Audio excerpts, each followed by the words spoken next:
My name is Dewey Silas. I was born September 9th, 1937, right here in Oneida, Wisconsin. And where was the location? Where was the location? Mm-hmm. At the old homestead out on E. Is the dwelling still there? The old dwelling is tore down and they got a different home up there now. Where would that be on E? If I were to look for the location now. Where my sister Marlene is living there, I don't know. Vince and Wheelock's place. Oh, that's where Somewhere's around in there, yes. the old homestead. Yeah. Mm-hmm. And how big was that? I have no idea. I was a youngster and Was that your father's or your grandparents'? I would say it was my father's. Okay. Tell us the names of your parents. Dewey Silas, my father, and Gertrude Jordan, her maiden name. Okay. And can you tell me the names of your grandparents? The only grandparents I really know is Gunheat, and I don't know her. She was married to a Johnson, but I never knew him. What side of the family was that on? I was on my dad's side. Your dad's side. Can you spell that? How do you spell her name? I don't recall how to spell Gunheat. Yeah,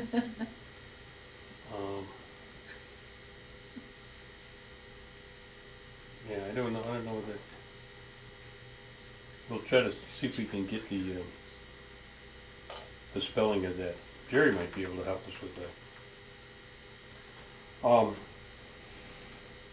You just remember your grandmother then? Yes. And did she live on the at the location at the time? No, she had her own place. And where was she located? Just down from Chicago Corners. I don't know the road right there. What's the name of that road? Not on H, but the one coming from the school there. Mm-hmm. Going east. Yeah. And you go down, and it would be on the left-hand side. Mm-hmm. Okay. Just past that creek there. Yeah. Okay. Up on the hill. Up on the there. rise there. Up on the rise, Yeah, right. I remember. Okay. Mm-hmm. Okay. Now you say, let me see, that was your grandmother. Mm-hmm. And did you have any brothers and sisters? Yes, I had 3 brothers. And their names? John Silas, Eugene Silas, and me. And any sisters? Sisters was Beatrice Hill, Verila, Catherine, Marlene, Sandra, and Patsy. Could you give us their, they're all married? Could you give us their married names? Verila was married to a Smith. Beatrice was married to a Hill. Catherine was married to Lewandowski. Marlene was married, did I say Marlene? No. Marlene's married to a Rice Rock. Patsy's married to a Thompson. And Sandra is married to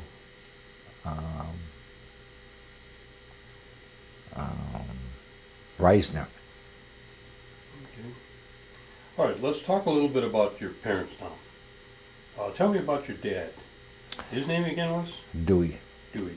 I don't know why I don't use Junior, but I just don't use Junior. Yeah, right. Anyway, yeah, Dewey is my father's name. And was he a short, tall, Yeah, heavy set? short, heavy set. Heavy set? Yeah. And what kind of, what do you remember about him mostly? I remember he refused to speak English. He only spoke Indian. And if he needed to converse with someone at work, he would always ask me to, how do I say this? How do I say that? So I had to tell him in English. But other times, him and my mother only spoke Indian, very seldom English. Now, what was your dad's occupation? He He worked for Alice Chalmers, so he was some type of a, I don't want to say a machine operator, but he was a person that would install like machines if you need him on the floor. You know, I don't know what you call them people. I don't know, they used to call them, some call them millwrights, I don't know if that, Yeah, or if the they setup. needed, or if they need setup people, if you Mhm. needed something to be shipped, he would work with the crane and they would ship them in certain different ways so they don't move or, you know, secured. And where was his employment at? Alice Chalmers in Milwaukee. In Milwaukee, he worked in Milwaukee. He worked in Milwaukee. That must have been pretty difficult for him, only speaking Indian, Oneida I know. and living in Milwaukee where, Yeah, well, that's where he had to learn how to speak English. When he was here, he wouldn't speak at all. So, but when he moved to Milwaukee, he had to learn to speak English. do you remember about what time frame that was? About Moving to Milwaukee? 1944, 45, Okay, you were about 5, 6 years old? about that, 7, 8, somewhere around in there. Yeah. And prior to that, what did he do here on the reservation? Do you remember? I guess he just was a lumberjack. He'd be out various places here. He'd done some lumber work and was a sharecropper, I guess you would call it. Did they have a piece of property at the time then? I believe they did, but I can't recall. You don't know how No, large it was? no. Okay. Okay. Did he ever talk about his education? I believe he finished grade school, where my mother went to a finishing school at not Haskell. What is one up in Pennsylvania? Well, it was Carlisle. Carlisle. She went to Carlisle and graduated from there, so she was more educated than my father was.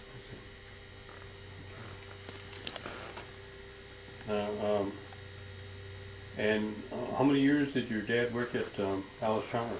Until he retired. So he put in maybe 20 some years there, 25 maybe. And then during that time, he resided primarily in Milwaukee. Right. And the rest of the family all resided there at the Correct. same time? Yep. Mm-hmm. Okay. All right, let's talk a little bit about your mother.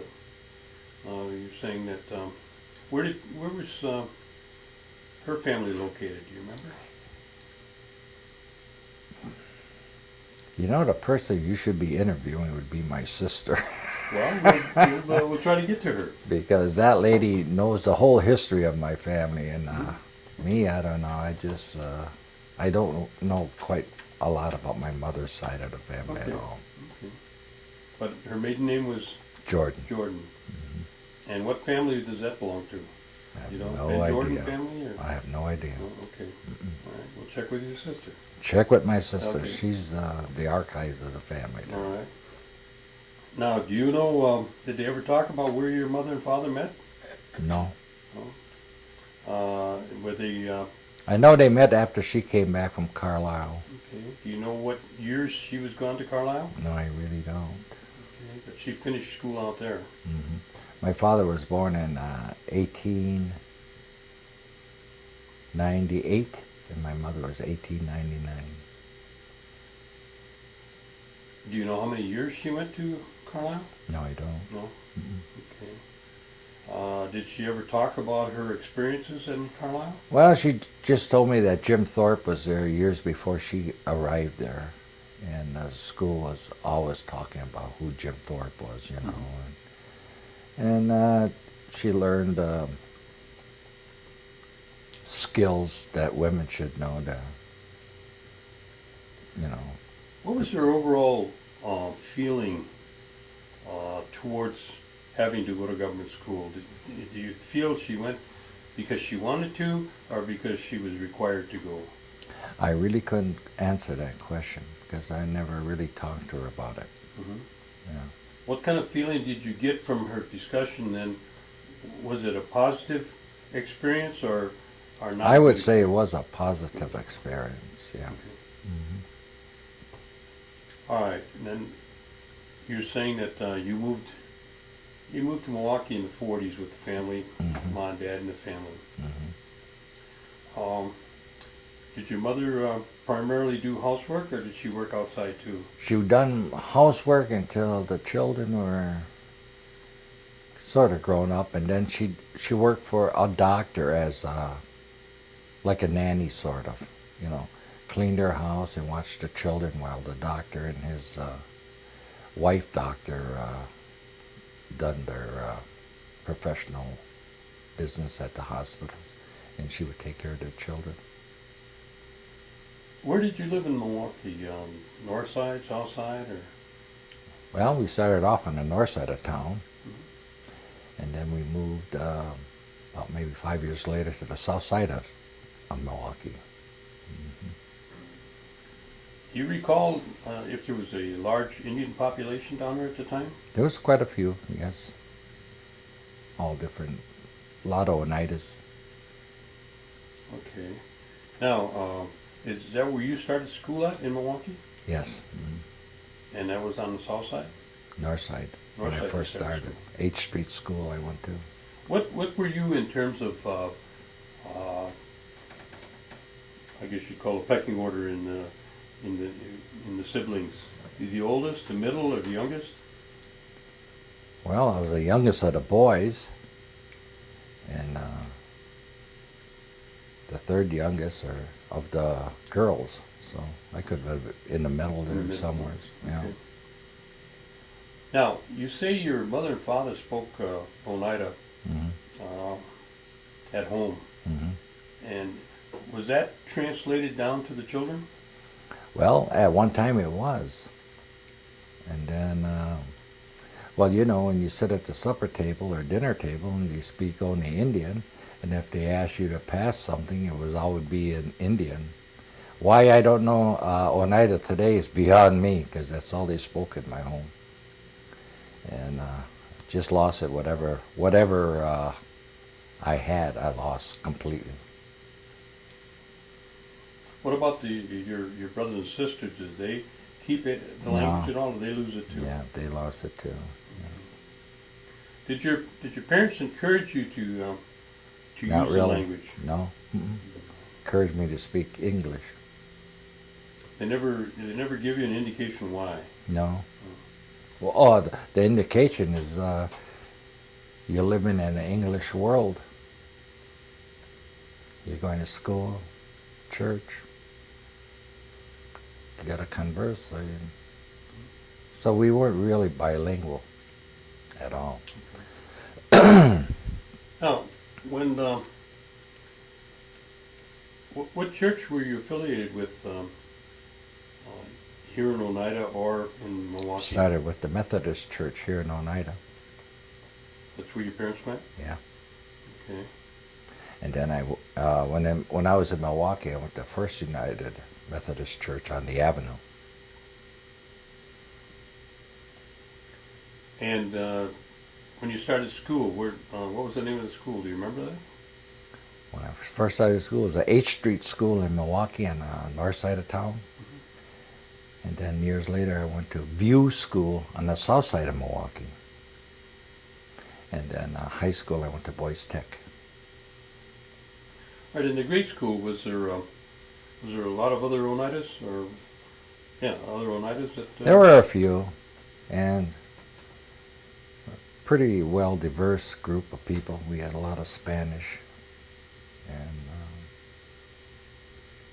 some foreigners too that learned to speak English. Who were some of your? Do you remember some of your playmates? I guess you would call them at Yeah. the time. Majority your of grade them school? were Spanish people. No, I'm talking about the Oneidas. Do you remember any of the Oneidas that were in grade school with you? A few. Can you tell me their names? Myron Skinnerdor in the Skinnerdor family.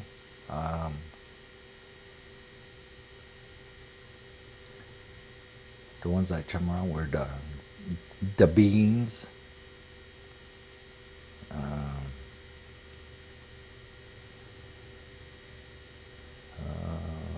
Skylers. That's about it. Now, when you were small, Did your parents ever talk about any of the holidays? Let's say like at New Year's, talk about Hoyan. Did you ever experience anything like that? Celebrating Hoyan. I don't know if it's a tradition, but my mother always made donuts, and we would take them to our friends. That's about all I can remember about Hoyan. Was that here in Oneida, or was that in Milwaukee In also? Milwaukee, In Milwaukee. yeah. Is there any other things that you can remember about, that they might have practiced that would be pretty much exclusively Oneida, so to speak? I really can't. No? Mm-mm. Did they practice anything in terms of using medicines? A little. Not my mother, and that's because of gun heat. She was sort of a healer of medicines, of roots, and old Indian healing methods. So, yeah, we used to. Did you take on and keep any of those as you grew up, or? No, I didn't, but I took the medicines that they gave me. But I mean, learn to use them and develop them and use them in your life. No, I didn't. Mm-mm.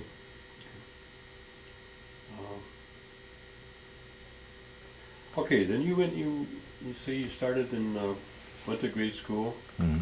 and then you went. What was the next level of school that you went to? I went to high school at Boys Tech. Boys Tech. That's on the south side too. That's on the south side. Okay. And is the population there also? Was it about the same with Oneida population then? Boys Tech, is that just a boys' school? Yes, Oh, it was. yeah. It was all boys school. Is that a private school? No, it was public a public school. But today, Like a vocational school, huh? well, it was. They had the vocational school downtown, and this was a regular high school. Oh. And now it's co-ed. Oh. Now they got women. I mean, there was a school where you learned how to do plumbing, electrical, machine work, or whatever you want to take up. I took up machining. And so, and then upon graduation, I was going to go get a job, but jobs weren't too good at that time, so I figured I'd do my military service first. So, What year was that?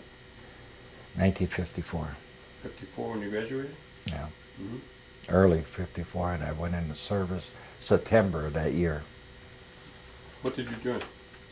United States Army. Okay. And were there any other Oneidas that went in at the same time you did, or did you go first? Myron Skenadar and Donald Bean.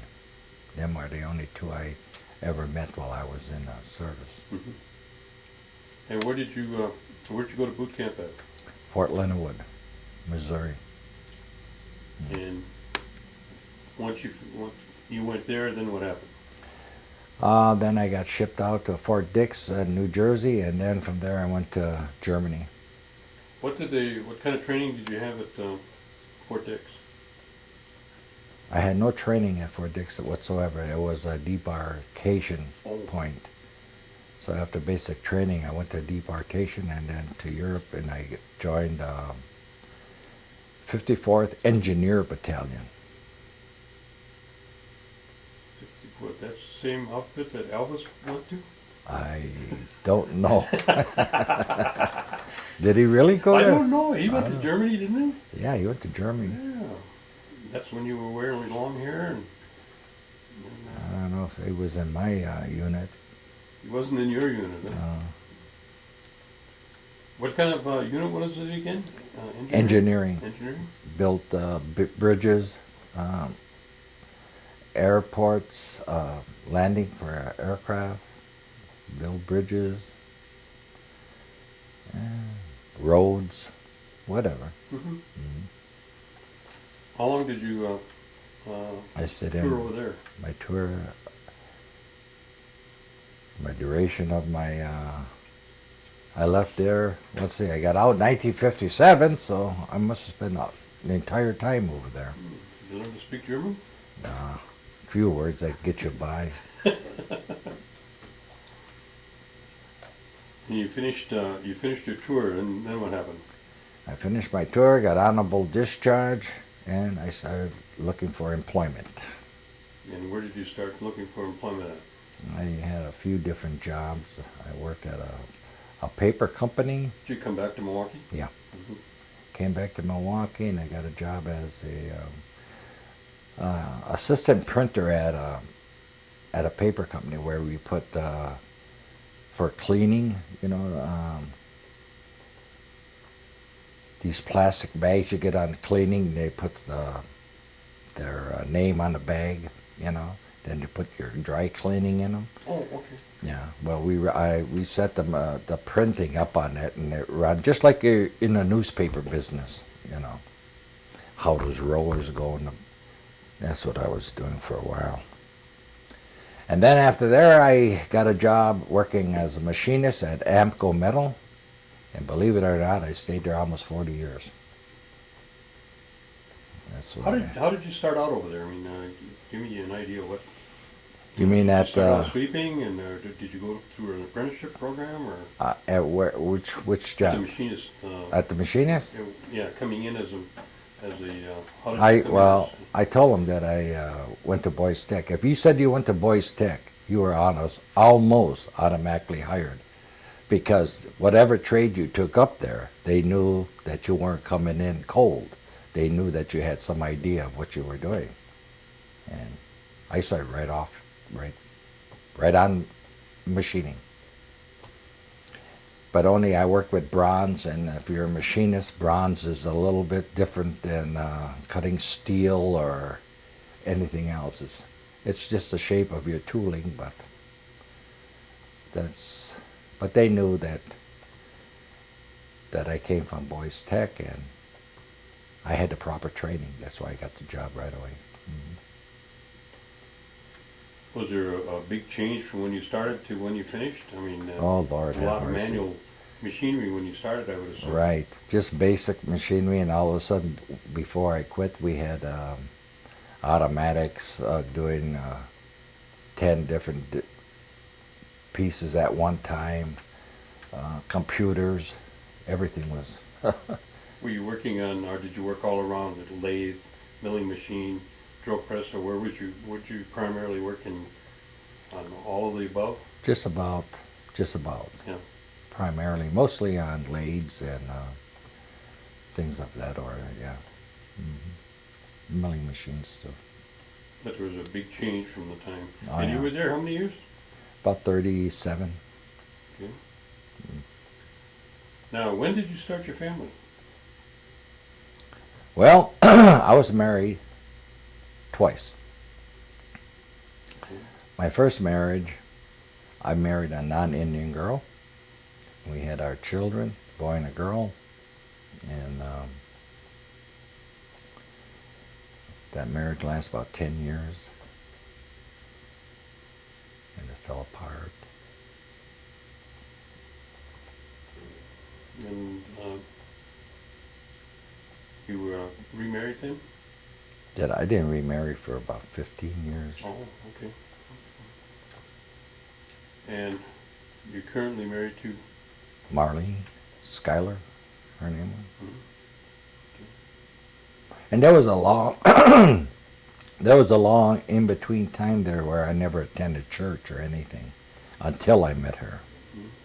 And she was an Episcopalian, I was a Methodist, and that's where I started my Episcopalian understanding of the Sure. church. Yeah.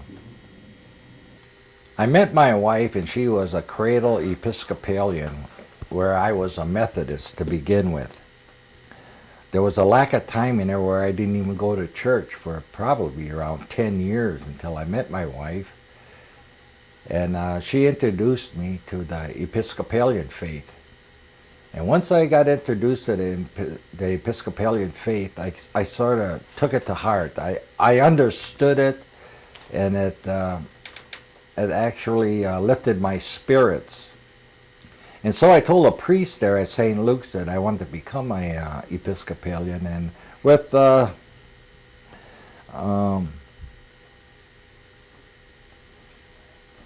what's the word?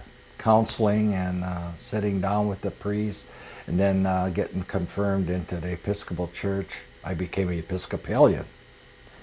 And once I became an Episcopalian, since they didn't have any diversity in that church, and there was only about 2 Indian families there, they asked me if I could be a reader.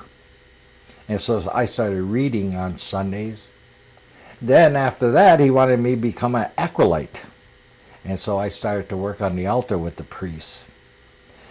And during my time as an acolyte, I joined a Native American group that we were more or less of an information group, that where people come from the reservation, they would come to us finding out where is a good possibility to rent a house or buy a house, where were the hospitals, where were this church or that church.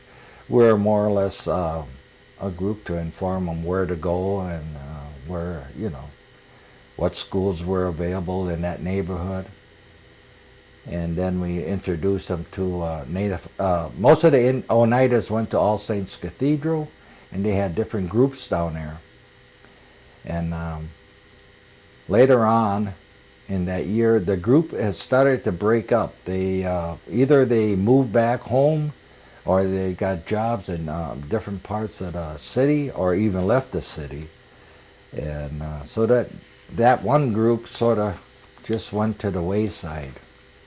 And then I got involved in going and meeting with them. And I met with the bishop one day, and I told him, I says, every time there was a Native American person that would die in our city, I says, don't you have a Native American clergy person at all? He says, no, we don't. We have none. And none has came forward to try to be a priest in our diocese. He says, you are going to be the first. I says, I am, huh? I says, I'll tell you what, I'm going to take you up on that. I will study for the diaconate. So I went to Nashotah House for 3 years studying to be a deacon. And when the day came, I became a deacon. And I was busy just as I thought I would be busy. And I buried people because once I was ordained, that's what the native people of the city wanted. They wouldn't call anybody but me to bury. But then they started calling the bishop for me to marry him. And the bishop says, well, he doesn't want the deacons to start marrying. But he says, I'll let Dewey baptize, and I'll let Dewey bury people, do his services at funeral homes, and he has the use of any church that we have here. But there are priestly things that Dewey cannot do simply because he's not a priest. So I went, and so he called me in his office. He says, I don't want you to stay a deacon. I need you to become a full-fledged priest, which means, he says, you could start going to Nashotah House. So I went there, but I went part-time. And after about 2 years, and he got my records back, he says, oh my God, you're only this far because you're only going part-time. If you were going full-time, you could have been out of the seminary already. He says, but now you still, if you would go on the same pace you're doing, it'd take you another 2.5 years. He says, I'm going to send you to, he says, I got a scholarship for you to go to United Theological Seminary in the Twin Cities in Minneapolis. And at that time, I didn't know if I could do it because I had a mortgage, car payment, and credit card payments. I didn't know if I could really make that move. But as we sat down once evening at supper time, my wife says, look, I think you want to do that. Why don't you just go and do it? Don't worry. Things will work out. So I sent my my papers up to the seminary, and they looked them over, and they wrote me back saying that they accepted me and class would begin in September, which was this was in August. So I had to go to my job and tell them I quit. After so many years, I was there about 36, 37 years. I told them I had to quit because I was going into school, into the seminary. Packed everything I owned, what I could carry, and away I went. Left my wife there all by herself, and got home probably once a month. During the school changes there where we were off, I had to take I took summer studies too, so I could get done in time. So I was really what you call a full-time student there. And then upon graduation, came back home. My wife came up to see me graduate, and I told her to take the bus up there, and I would pick her up because I didn't want her to drive her car, and then we'd come back driving the separate cars. So she came up there on the bus and saw me graduate. And then we left there in my car, and we came back to Milwaukee. And as soon as I got back to Milwaukee, I met with the bishop, and the bishop says that he will ordain me at my present church, which was St. Luke's. And so it was a big occasion because out of St. Luke's, the bishop of Fond du Lac was Russell Jacobus. And me and Russell, out of St. Luke's Episcopal Church, Russell is now the bishop of Fond du Lac, and I'm a priest here in Fond du Lac. So we got two clergy coming out of that church. And so it was a big setting for me to be ordained as a priest. So, I mean, I got ordained as a deacon. When I got ordained deacon, I got ordained at the cathedral. And that is a must. When you're a deacon, you have to be ordained at the cathedral. But once you're ordained as a priest, you can go back to your own church where the people you grew up with would sort of be in charge, and participate in everything that you're doing. And so when I got ordained priest, I went to the St. Luke's, my home church. And right after ordination, I had no idea where the bishop was going to place me. So he told me that he wanted me at the cathedral. Now, if you know anything about church, we have a low mass and a high mass. And so it was a good study period because of a brand new priest, not a lot of experience. And so being at the cathedral was a very good experience for me. And the point was thinking that the Native Americans, especially the Oneidas, would come back to All Saints Cathedral. Well, some did, but not that many. And right after that, there was a Spanish church on the south side of Milwaukee. And they had no priest because the priest they had passed away. They had two services, an English service at 8 o'clock, and it was mostly Oneidas, Indians there. And but the point was, if I would go to, the church was called St. John's, and St. John's was on the itinerary to be closed in a couple of years. So the Bishop of Milwaukee says, I want you to go to St. John's Church. And I want you, because the church is going to be closed, we still need a priest down there. So I went there. I went to St. John's. And then he says, I want you there's a Spanish service at 11.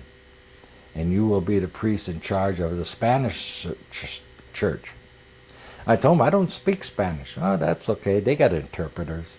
So I went down there. My congregation was a Puerto Rican congregation, and I had about 70 people in the Spanish congregation, and I had about 20 in the English. And I was there for maybe 2.5 years with the service book. When I first started, I couldn't even say Buenos dias. But when I left there, I could almost say the entire service mass in Spanish. And now I'm even getting away from that. The other day, I went and took a book and I started reading in Spanish. I was having a hard time. But if you don't keep it up, you lose it. But so they thought that there was another priest that came into our diocese from Kansas or somewhere out west. But this man could speak Spanish.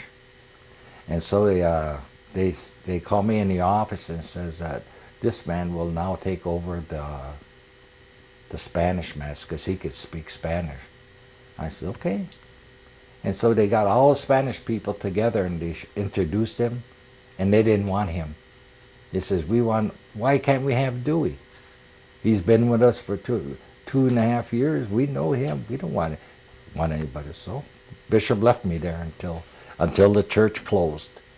And then once the church closed there, I got a call from the bishop that Holy Apostles needed a priest up here. So I came up here to get interviewed for the job with me. I think there was 3 other priests. And anyway, they picked a priest named Brad McIntyre. And so I went back to St. John's, and I was still there. I think another year passed or so, and they called me again and says that Brad McIntyre left. Would I be interested in coming back to Holy Apostles for an interview? I said, certainly. Now, in Milwaukee, St. John's, they gave me a closing date, which would have been September. So now I knew when the last day of my services would be in Milwaukee, and the first service up here would be October. I says, wow, that's really cutting it short. So I came up here for an interview, but this time I guess the bishop didn't give him a chance to pick a priest. They just said, this is Dewey, this is your priest. And well, the people interviewed me, and they told me my beginning date would be October 21st. Now I had to get back to Milwaukee. I had 30-some days to either sell my home or rent it, and I didn't want to rent it. I had a duplex down there. I had a lady living with me ever since I bought the place. And once she knew that I was leaving, she moved. And I put my house on the market, and by the grace of God, it got sold right away. And so 30 years of accumulating junk, I had to get rid of all this stuff. And but would you believe, within a month, I sold my home and everything, and had to pay for somebody to come over and just haul things away. If you wanted them, you could have it or whatever. Anyway, my house was all cleaned out. Jumped in my car and I came up here. And when I got up here, my wife got sick. Right off the bat, she got sick. She had a hole or a big sore on her leg, and I was putting medication pads on there and everything, and went to the doctor, and he looked. And one day he says, I think you're going to have to take your wife in. So I took her to the hospital, St. Vincent. The doctor looked at it and says, that leg is coming off. I said, my God. So within a couple days, she had her leg amputated. While in Milwaukee, she had 4 bypasses done. She had 4. That's what started everything. First, her 4 bypasses. And then when we came up here, she lost her leg. And then she had a stroke in her right arm.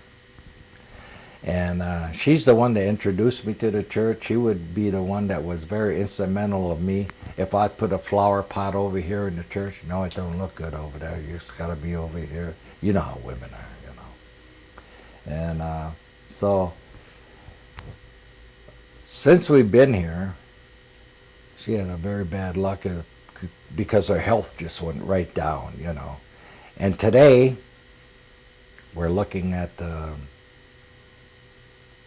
I'm saying, maybe one more year, and her other leg will have to come off. So it's quite a challenge, you know. I take care of the church, I take care of all the people that are sick here, and I bury, I baptize, and I marry. Plus, I have to take care of my wife also, because you have to do the cooking. You have to bathe her because this leg is so bad, and she doesn't have another leg, so I have to bathe her. But I got someone coming in that does her hair. She likes her hair to look nice, so I got a person coming in every Friday, and she gets her hair done. But when she loses the other leg, I don't know. That's going to be a rough time. But, you know, her spirits are high. That's one good thing, but it's tragic, you know. It's traumatic when you lose both legs, you know. I mean, and she used to be a very independent woman. She was a nurse. She was a charge medicine technologist that overlooked all drugs and things, and that job required you to, I mean, if a doctor was for malpractice, you're right along with him because you're, you know, so it was a traumatic job to have in the first place. And so since moving up here, a lot of things have happened to her health. So, but we're living through it, you know. And that's at the stage where I am right now. We know she's going to lose the other leg. That's a given, you know. And every day I look at her leg, I can see that it's not improving. So we just have to see when that day comes, you know. And she's not one because to have prosthesis on each leg, I don't think she would be able to walk anyway. So her days of walking are done. She's 64 years old. But very bad diabetic.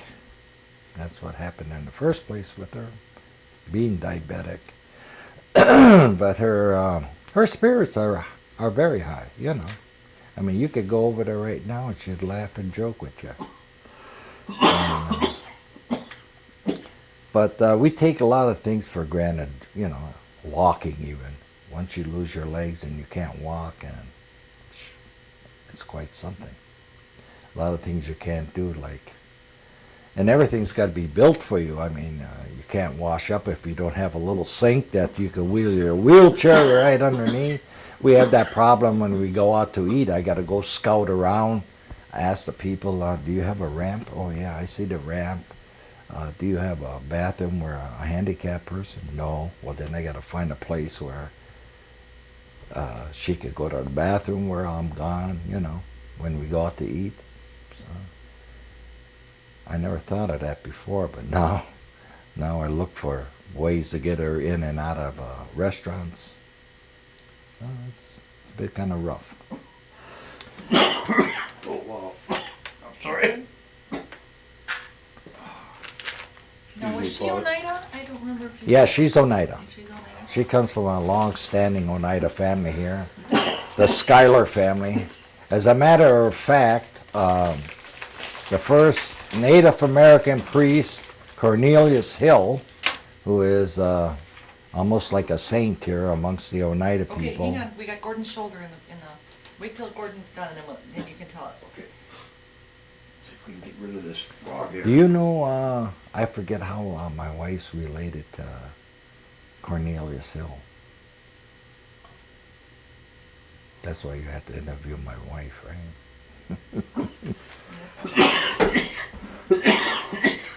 Well, the next book that we're working on, our journal, is going to be Cornelius Hill.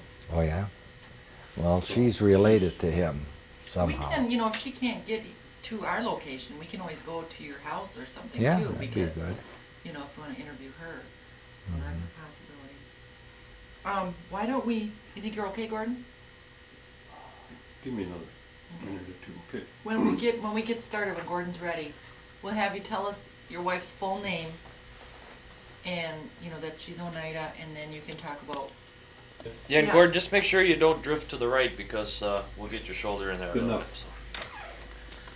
so. okay, let's, tell us your wife's name and her full name, and then, that she's Oneida, and then anything else you wanna tell us about her and maybe being related to, or just whatever you'd like to say. My wife's name is Marlene Audrey Schuyler, and she is related to Cornelius Hill, who is the first Oneida priest here in Oneida and one of the chiefs. I don't know the connection or the relationship, how she is related to Cornelius Hill. So when you interview her, she will clue you in and tell you all that you need to know.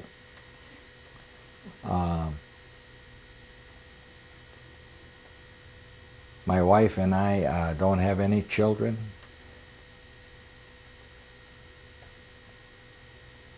How has the move up here, is it what you thought it was gonna be, or is there? Well, I feel more comfortable. I feel more comfortable with my own people, you know, and but I didn't know it would be so much work. There's a lot of work.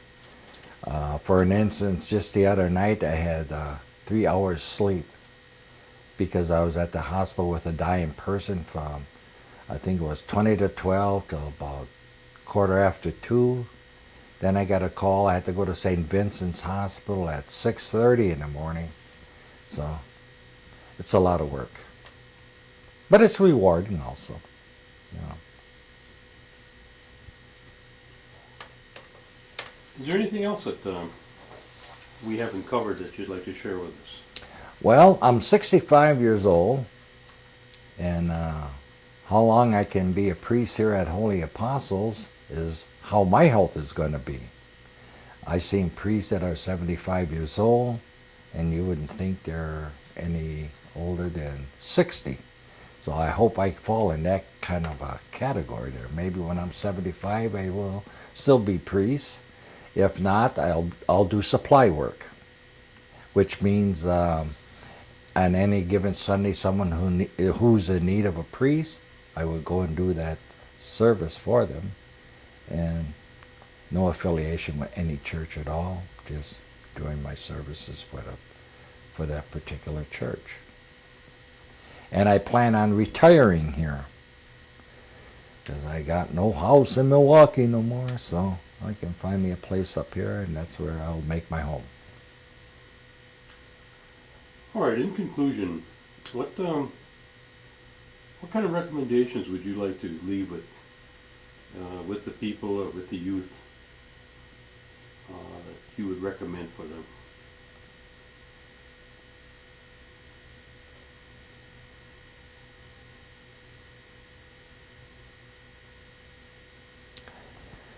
Oh boy, that's a rough question for the simple reason I'm finding it very difficult to find a youth here. I was reading in the archives where they had 60 to 70 young children here at Holy Apostles. Where the children are today, I don't know. But I do have at least 10 coming to my catechism classes, and so that's a beginning. And respond to your question, see me next year at this time, and let's see what kind of an answer I can give you at that time. Sounds good. Well, thank you, Father. Thank you. Right.